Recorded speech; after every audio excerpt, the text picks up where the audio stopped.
Hello viewers, I'm R2, and I'm sure if you have Instagram, you've seen a video that's like this before.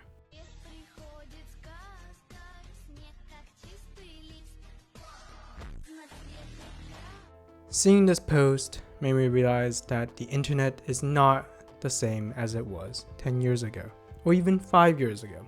The internet is a place where change is the only constant, and I think it's changing for the worse. Is the internet getting more extreme and graphic? That is a question I find myself asking.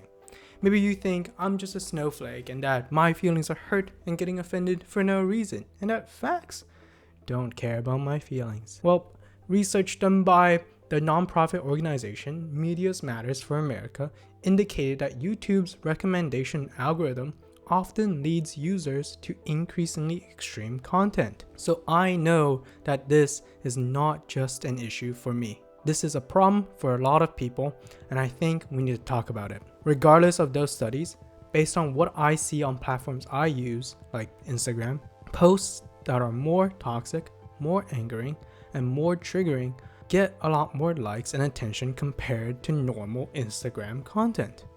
So why does graphic content fare so well on these social media platforms?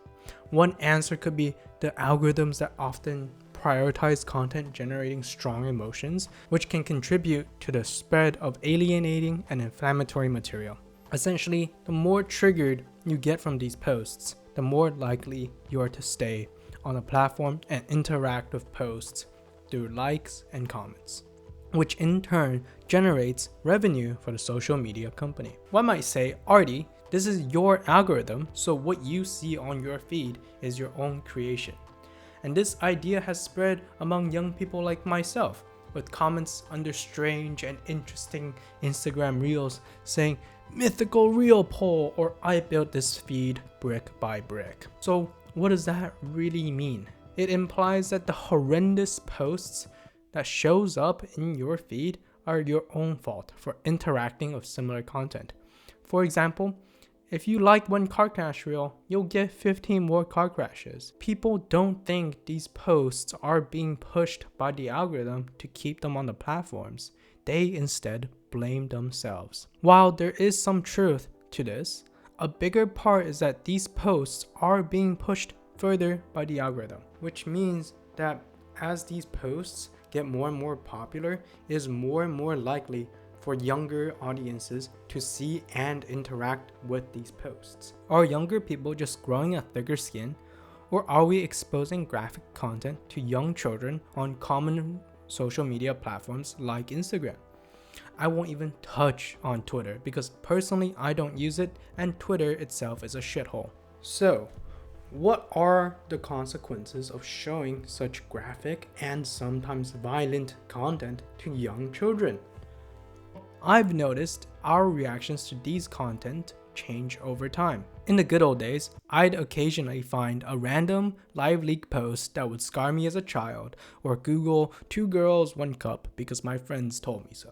I'd react horrified, disgusted, and find such content revolting, though I would still have that sense of morbid curiosity from time to time. But recently, when I see a bus full of children getting hit by another bus full of disabled children, I don't find it revolting. Sometimes I even chuckle as I read through the comments. Maybe that's just growing up and getting a thicker skin, but something tells me that reaction is not right. Should children really be desensitized to graphic and violent content? I don't think so. What are the consequences of this desensitization? People might become numb to violence and suffering and show little to no empathy to others' pains and distress. We can see this in comment sections with replies such as womp womp or cry about it. The rise in graphic content.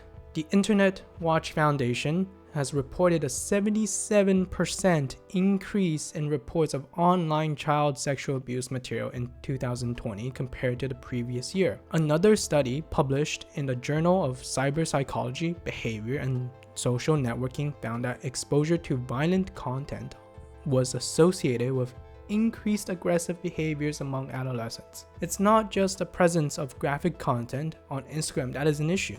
Content creators have realized that creating this kind of content results in more attention and more following. This has led to edits of car crashes with funk music over some guy kissing a tree at 300 miles an hour.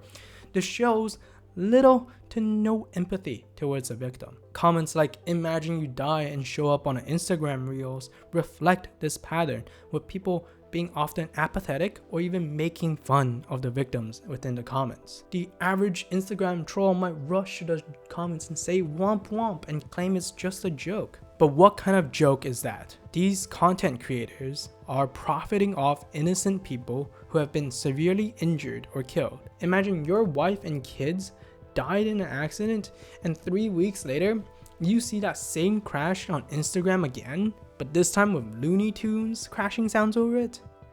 I would end it all. I'm not a saint, I'm not even religious, and I wouldn't consider myself to be a good person most of the time. But this shit on Instagram is getting unbearably painful. A few years ago, I would actually like my friends' posts on Instagram. And now, I just doom scroll until my feed until I can't handle it anymore. All the violence, war, porn, and horny shit I see on Instagram just makes me lose faith in humanity a little more every day. Sometimes I think that's just the real humanity I'm seeing. Violent, war-driven, horny monkeys on a floating space rock, and that none of this shit really matters. But fuck that. What can we do about it? Many platforms have recognized the growing issue of online toxicity and have implemented measures to combat it.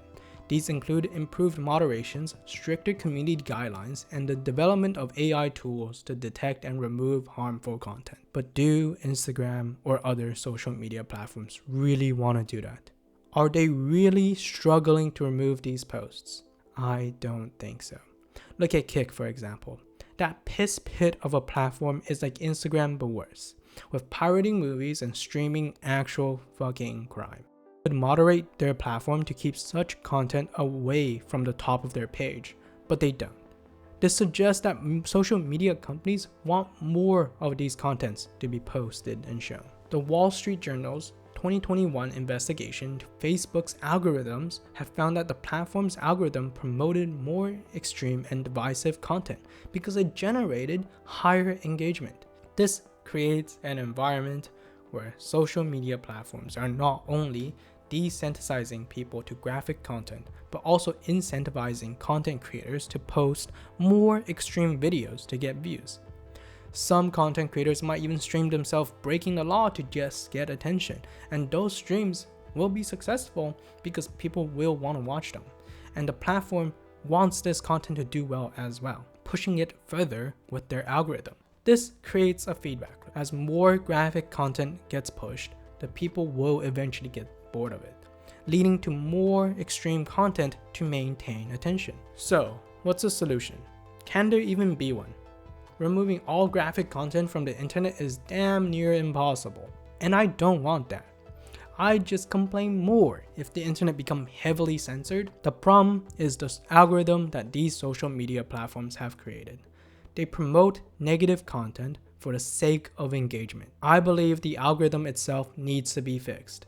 We shouldn't be trying to maximize the amount of time spent on these platforms.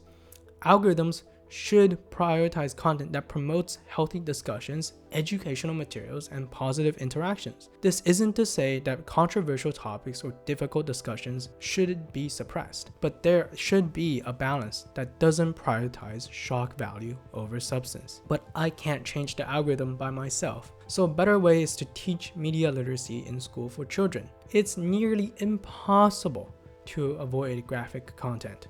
Even with the nicest and most child-friendly algorithm, curiosity kills the cat, goes the saying. And I know with all of humanity's knowledge at my fingertips, I might end up as a dead cat. So we should be teaching kids how to navigate the internet safely and responsibly. Media literacy education should include understanding of how algorithms work, recognizing clickbait and sensationalist content, and critically evaluate the sources of information.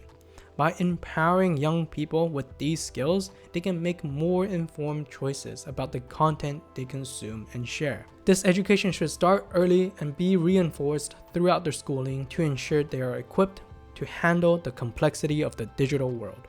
Moreover, parents and guardians should also be educated on these topics so that they can guide their children effectively. Workshops and resources should be made available to help families navigate these challenges together. It's not just about limiting screen time, but also making that time meaningful and constructive. Additionally, social media platforms themselves should take more responsibility.